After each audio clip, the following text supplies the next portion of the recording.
Happy New Year.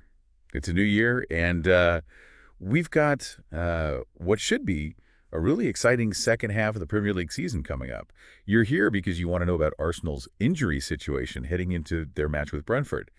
And let's just say the Gunners didn't have the most relaxing holiday period. We've got an article here titled, Arsenal Injuries, Every Player Out of Brentford Game, published just today, so talk about timely. And this isn't just about Brentford, really, is it? We're talking about a team with title hopes, and they're starting 2025 with a pretty lengthy injury list. Understanding this injury report and what it all means, well, that could be key to understanding how the rest of Arsenal's season goes.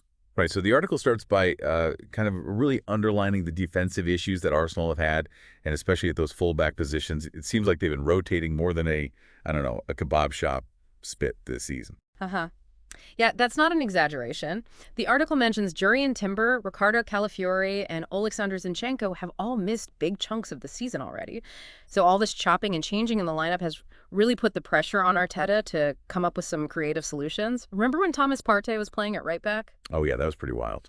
But even with some players coming back, the article points out there are two really big names still missing. Ben White and Takehiro Tomiyasu. Yeah. White's been out since November after that ankle surgery. And the lack of any real updates on when he's coming back, I think, is starting to make fans a little bit anxious. Yeah, it is concerning, especially because Tomiyasu's situation doesn't give us a lot of optimism. That recurring knee injury has meant he's only made one appearance all season. Yeah. And with multiple setbacks in his recovery, we just don't know when he'll be back. So with all this defensive instability, what does it mean for Arsenal going forward? Well, you have to think, without reliable fullbacks, their ability to play out from the back the way they like to is compromised. They might be forced to play more direct, which isn't really their style. And defensively, they'll probably be more vulnerable to attacks down the wings. Okay, so the defense is looking a bit patched up, but let's not forget Arsenal had a phenomenal 5-1 win against Crystal Palace right before Christmas. Right. But that match kind of showed just how fragile even a strong attack can be, because like the article says, it came at a big cost. You're talking about Bukayo Saka's injury. Honestly, when I heard that, it felt like someone had just punched me in the... Yeah, it's a massive blow. The article describes how Saka suffered a hamstring tear in that match. He needed surgery, and he's expected to be out for more than 2 months. And we're not talking about a squad player here. Saka is probably Arsenal's most important attacker. Absolutely. He's averaging, what, like almost 2 key passes per game? Yeah. And he's directly involved in something like 40% of their goals this season. I mean, finding someone to just fill in for him is not going to cut it. Exactly. And to make things worse, the article points out that Raheem Sterling, who they brought in on loan to provide cover and attack, he's also out with a knee injury. Oh, so where does that leave Arteta then? Well, the article suggests he's going to have to lean pretty heavily on Gabriel Martinelli, Leandro Trossard, and maybe even try Gabriel Jesus out wide. But can those guys really replicate Saka's influence? That's the million-dollar question right now. Martinelli's been on fire on the left wing. Yeah. Moving him might mess up the balance of the team.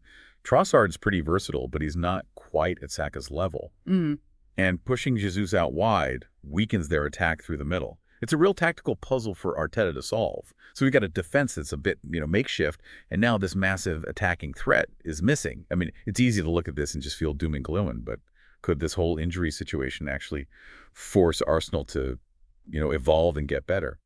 It's a really interesting thought, isn't it? Maybe this is what they need to unlock another level and become less predictable, Right? Like we've seen moments of brilliance from other players. Could this be their chance to step up and shine?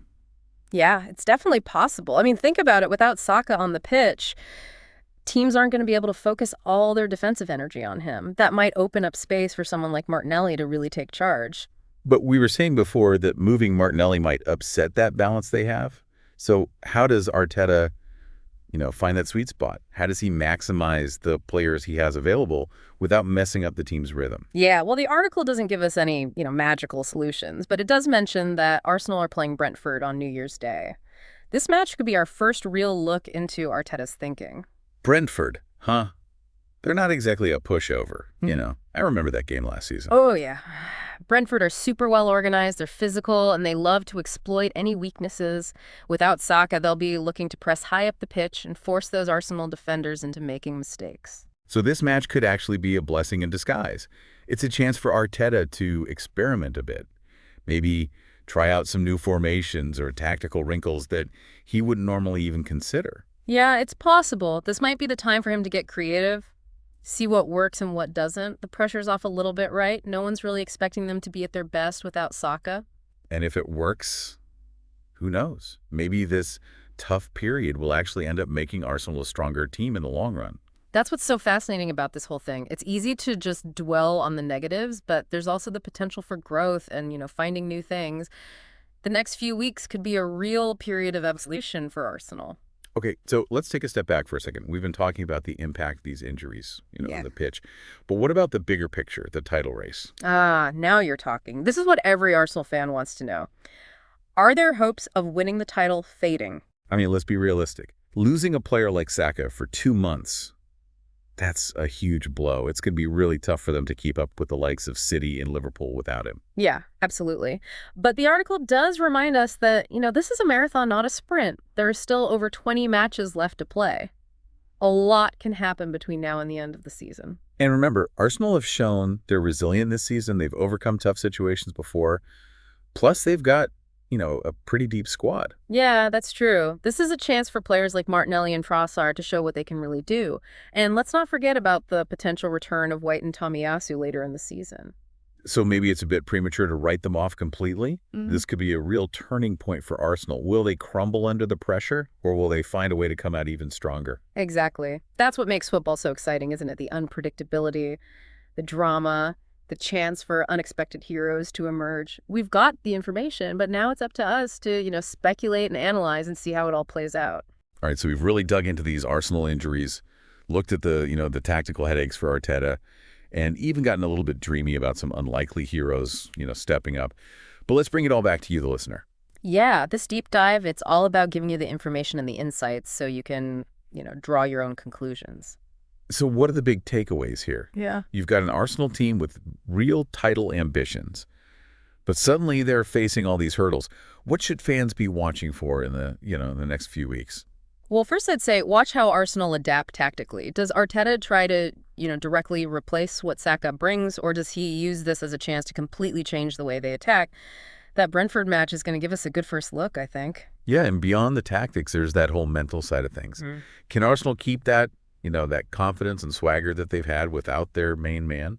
Or will this injury crisis kind of throw them off and make them doubt themselves? That's a massive question. You have to remember the Premier League, it's as much a mental battle as it is a physical one. And how these players respond to this adversity, well, it could really determine, what happens to them. It sounds like these next few weeks are going to be super important for Arsenal. We'll find out if they can weather the storm and stay in that title race. Exactly. And that's what makes this whole thing so compelling. It's not just about reading an injury report. It's about, understanding what it all means, the tactical battles, the human element of it all.